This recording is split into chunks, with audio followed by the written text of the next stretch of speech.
Asdeqa, salam alaikum, bonjour ou bonsoir les amis.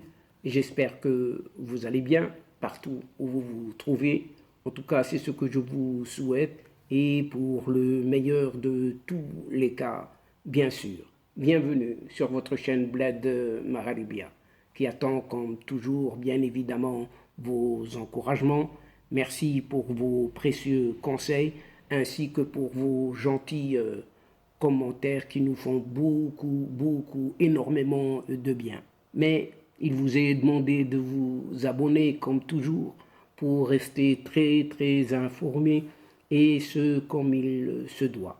Pour ma part, je suis ravi de vous retrouver une nouvelle fois à travers cette vidéo. Chers amis, mesdames et messieurs, cette séquence revient sur ce fameux accord gazier entre l'Espagne et le Maroc. Et cet accord neutralise tous les plans de cette Algérie, puisque la fermeture d'un certain GME, rappelons-nous-en, GME, ce gazoduc Maghreb-Europe, par Alger, il a été fermé, bloqué par Alger. Et cet accord entre l'Espagne et le Maroc renforce davantage encore la collaboration énergétique entre Madrid et Rabat. Et peut-être c'est pourquoi un certain PP, un certain parti populaire espagnol dans l'opposition tempère ses positions anti-marocaines et en instruit même ses députés. Et la crise bilatérale entre le Maroc et l'Algérie a amené cette même Algérie à couper le plus important de ses gazoducs avec l'Espagne, à savoir ce fameux GME, gazoduc Maghreb-Europe.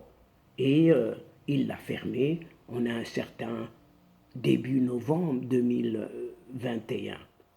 Toutes ces installations, pourtant, reliaient les champs algériens de Hassi Rmel au port de Tarifa à Cadiz via le Maroc. Pour rappel, juste un petit rappel, le royaume marocain recevait plus de 50 millions d'euros par an en frais de transit ainsi que 800 millions de mètres cubes de gaz algérien à un prix stable, ce qui lui permettait d'alimenter ses centrales électriques. Mais Alger a décidé autrement et de fermer ce robinet. Et cette Algérie, de ses vieux capots en kaki, voulait endommager la ligne de flottaison de l'économie marocaine, son principal rival au Maghreb, avec lequel il se dispute une certaine hégémonie régionale. Les affrontements diplomatiques successifs autour du conflit du Sahara occidental marocain, pour ne pas le rappeler ici, ont finalement implosé en août 2021, lorsque ce soi-disant chef de la diplomatie algérienne, un certain Ramtan Lamamra, a annoncé la rupture de ses relations bilatérales. Depuis lors, l'Algérie utilise l'énergie, c'est tout ce qu'elle a, l'énergie, comme un outil de pression sur son voisin marocain. Mais le rapprochement diplomatique entre l'Espagne et le Maroc, consolidé il y a quelques semaines seulement, avec une certaine réunion de haut niveau qui s'est tenue à Rabat, a détendu la situation délicate du royaume marocain.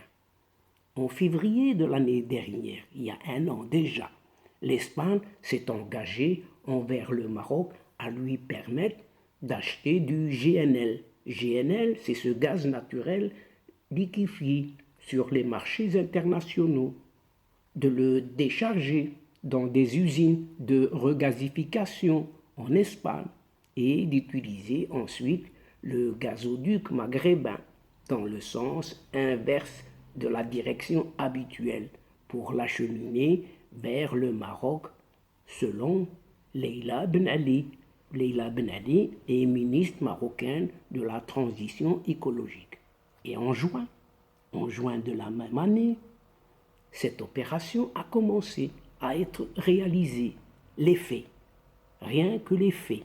Et à partir de ce moment, le volume des exportations vers le Maroc a commencé à augmenter, atteignant récemment quelques 553 gigawattheures, alors qu'un an plus tôt, le volume ne dépassait guère et à peine 60 gigawattheures. Il s'agit d'une croissance exponentielle des ventes d'hydrocarbures, passant jusqu'à 821%. Oui, vous entendez bien, 821% d'augmentation. Au cours de ces 6 mois d'activité du gazoduc, l'Espagne a transféré un total de 1882 gigawattheures au Maroc, selon les mêmes registres d'Enagás. Des faits, rien que des faits.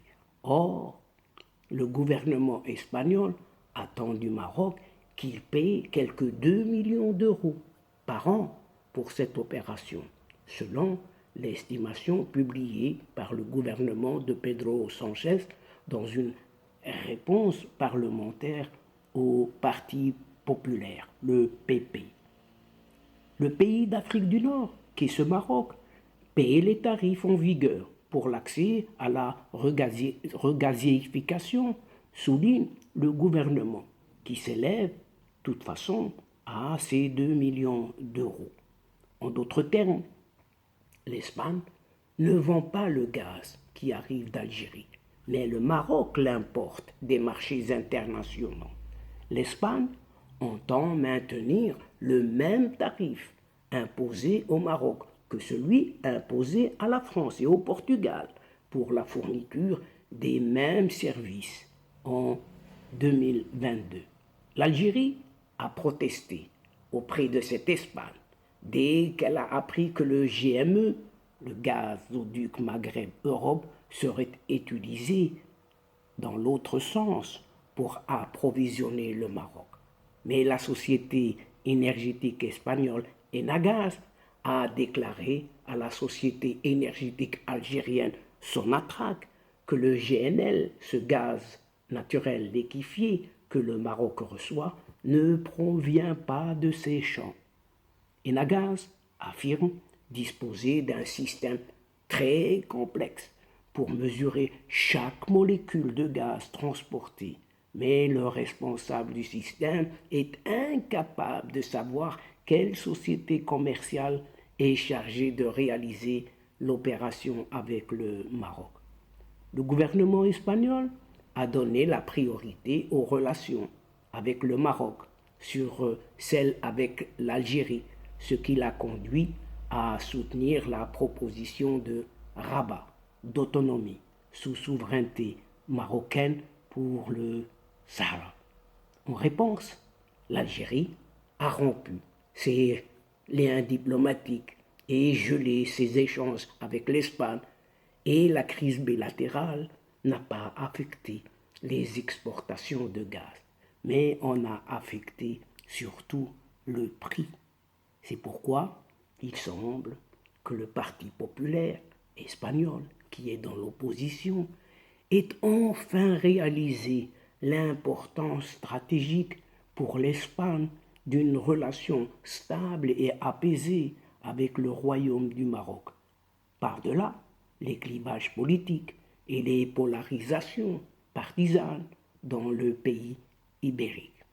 Après avoir adopté durant plusieurs mois une position systématique anti-marocaine qui tiendrait probablement davantage aux enjeux de politique intérieure pour mettre en difficulté le gouvernement de Madrid, le PP, ce parti populaire espagnol, a décidé de tempérer ses positions, sachant la place qu'occupe désormais le royaume marocain dans cette équation régionale.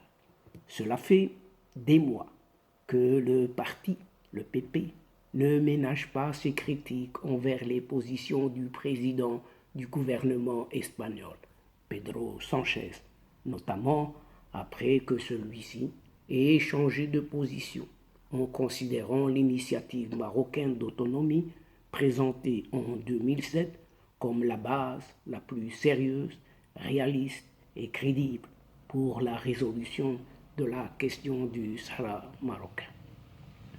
Cet acharnement systématique de ce PP, ce Parti populaire espagnol, contre le gouvernement sur sa politique de rapprochement avec le Maroc a cependant été jugée excessive et pro-algérienne et comportant même les risques de compromettre les intérêts espagnols.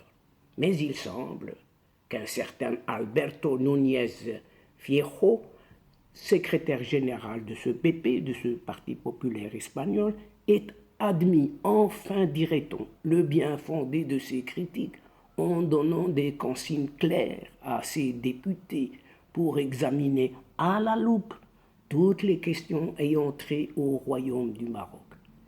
Pour redresser la barre, les leaders du PP, toujours de ce Parti populaire espagnol, ont rappelé l'intérêt porté aux relations entretenues avec le Maroc.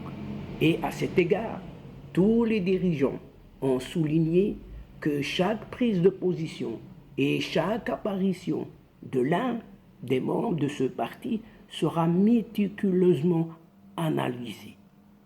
Si nous envisageons d'être à la tête du gouvernement, cela implique qu'il faudrait absolument prendre soin de nos relations avec le Maroc, affirment tous ces leaders cités par des médias locaux.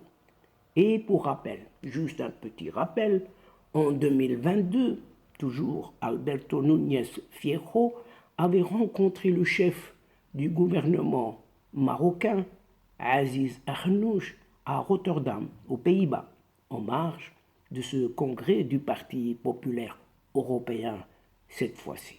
Et le leader espagnol avait assuré le responsable marocain que si son parti arrivait à la tête du gouvernement, il mènera une politique étrangère fiable.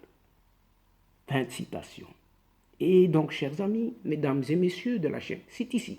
C'est sur cette citation et sur cet accord gazier maroc-espagnol, neutralisant les plans algériens dont le Parti populaire espagnol, dans l'opposition, tempère quelque peu ses propos, que prend fin cette séquence en prenant congé de vous, tout en espérant vous retrouver avec un immense plaisir et comme d'habitude.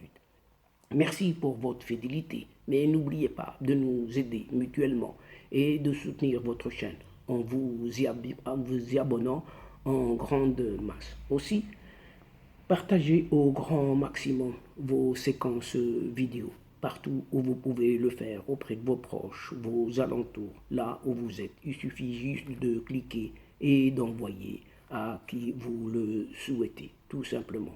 Pour moi, il ne me reste plus qu'à vous dire au revoir les amis. Al-Asdiqa, salam alaikum wa rahmatullah wa barakatuh. À la prochaine fois et à bientôt.